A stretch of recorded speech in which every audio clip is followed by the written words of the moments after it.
Good afternoon, teachers. We are Group 3 presenting our gathered data on our topic, the frequency of customers that comes into Cafina every 5 minutes. For our first data, we had to set up a timer of 5 minutes, then we waited in Cafina for each customer. For the first 5 minutes, we get a total of 1 customer enter the cafe. This goes for another 10 minutes, only reaching a total of 3 customers per 15 minutes. For the other and last 5 minutes, there were no customers in the part of 15 minutes. That also adds our maximum time limit to 30 minutes, which was the limit. Therefore, we could write the table as x equals customers would be 1, 0, 0, and 0. Then our frequency, we have 5 minutes on each column till we hit the total of 30 minutes.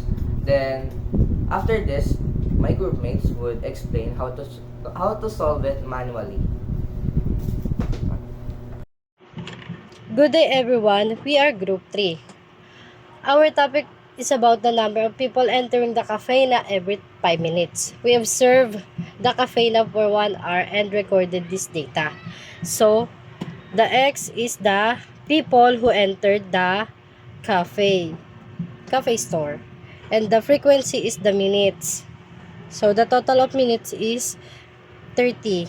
So, gagawin po natin para mapunta po siya sa P of X, i-divide po natin siya sa, so ganito, 1 over 30, 1 over 30, 1 over 30, 0 over 30, 0 over 30, 0 over 30, para hindi po tayo maligaw. So, 1 over 30 is equals to 0.0333. Then 1 over 30 is equals to 0.0333. Ganon din naman siya sa kasunod. 1 over 30 is equals to 0.0333. Then 0 over 30 is equals to 0.0000. Then, ulit. 0 over 30 is equals to 0.0000. Then, 0 over 30 is equals to 0.0000. Then, ang next po natin gagawin is X times P of X. So, 1 times 0.0333. 1 times 0.0333 is equals to 0.0333.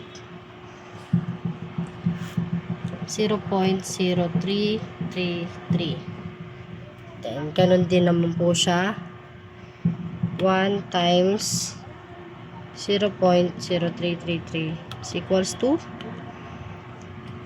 0.0333. Then, ulit. Times 0.0333 is equals to 0.0333. So, pwede naman po siya pag-isahin na lang para hindi lang po maligaw yung gagawa po. Much better po na iisa-isahin po talaga para mas malinaw. So, the next one is 0 times 0.000 is equals to 0.0000. 0 times 0.000. 0.0000. Then, again, 0 times 0.000 equals to 0.0000. para po makuha natin yung mean, kailangan po natin siyang i-add. I-add po lahat para makuha po natin yung total. So, ayun po yung magiging mean. So, 0.0333 plus 0.0333 plus 0.0333 plus 0.0000 plus 0.0000 plus 0.0000.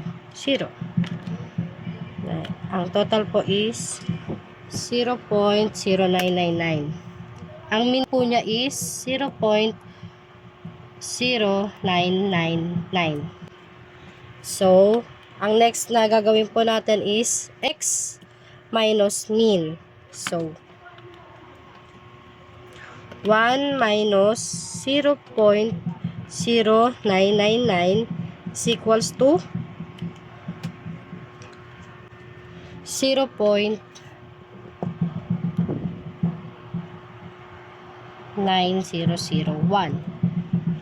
Okay. Ganon din naman po ulit ang gagawin natin. 1 minus 0.0999 is equals to 0.9001. Again, ulitin lang po natin. Mas maganda po yung paulit-ulit kesa yung nilalaktawan. 1 minus 0.0999 is equals to 0.9001. Ito naman po ang gagawin natin.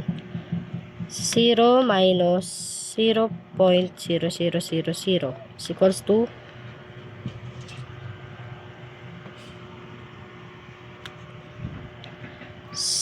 0.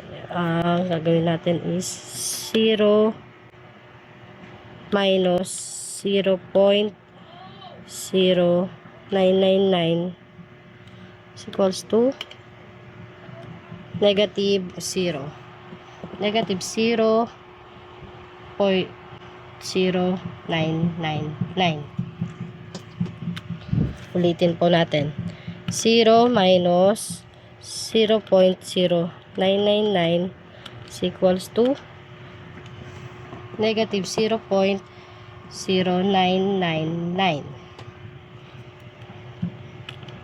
minus 0.0999 is equals to negative 0.0999. So, ang gagawin po natin next step po is x times mean squared. So, 0.9001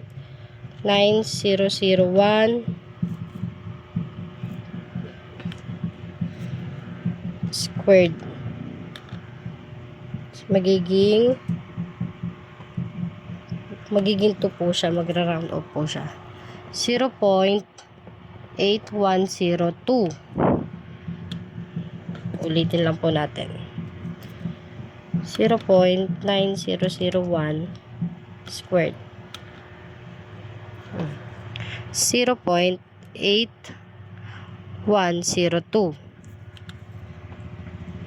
0.9001 squared. 0.8102. Then, negative 0.0999 squared is equals to negative 99. So, magiging 100 po siya. Negative 0.0100 or 100. Then, ulitin lang po natin siya. Negative 0.0999 squared. Negative 0.0100. Ulitin lang po natin. Negative 0.0999 squared equals to negative 0.0100. So, ang gagawin po natin next, nakuha na po natin yung frequency p of x, and x times p of x, and x minus mean, and x minus mean squared. So, ang gagawin na po natin is x minus mean squared times p of x. So, ito po siya. X minus mean squared times p of x. So, 0.8102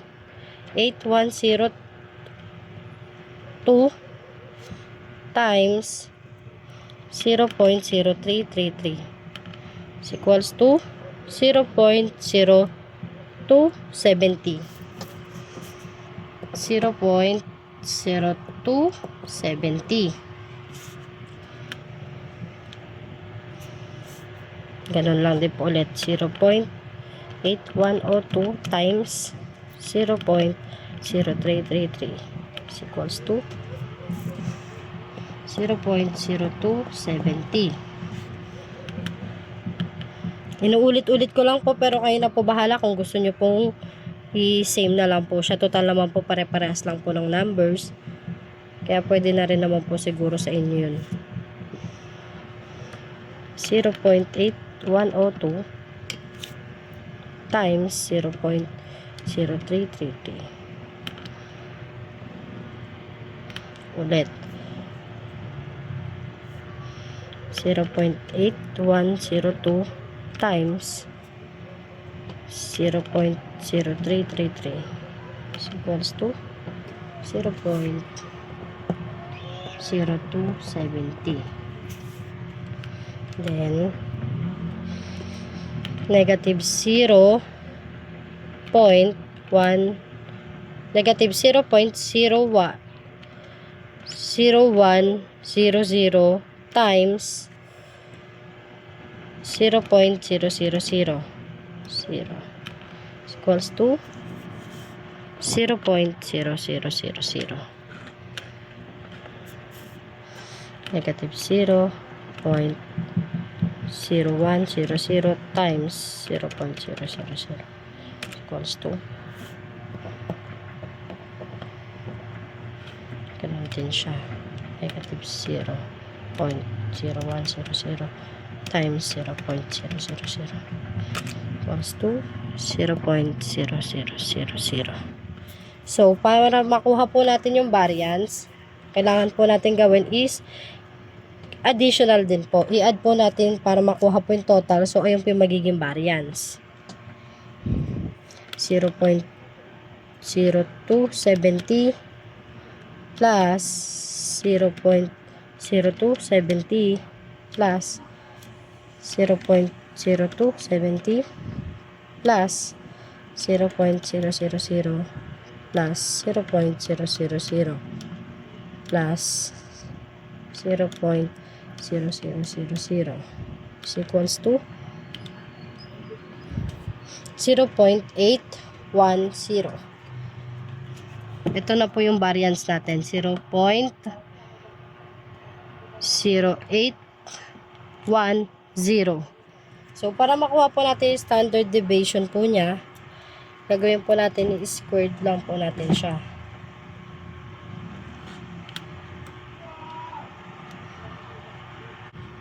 So, para makuha po natin yung standard, i-square root lang po natin yung 0.0810. So, ganito po ang gagawin natin. Square root ng 0.0810 is equals to 0.2846. Dahil 0 po siya, hindi na po siya mag-round up. 0.2846. So, ito na po lahat na nagawa po naming data. Na-complete na po namin yung table and calculating variance. And also the standard deviation. So, dito po nagtatapos ang aking video. Maraming salamat po.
To sum up everything, what we had gotten was the frequency of Capina's customer.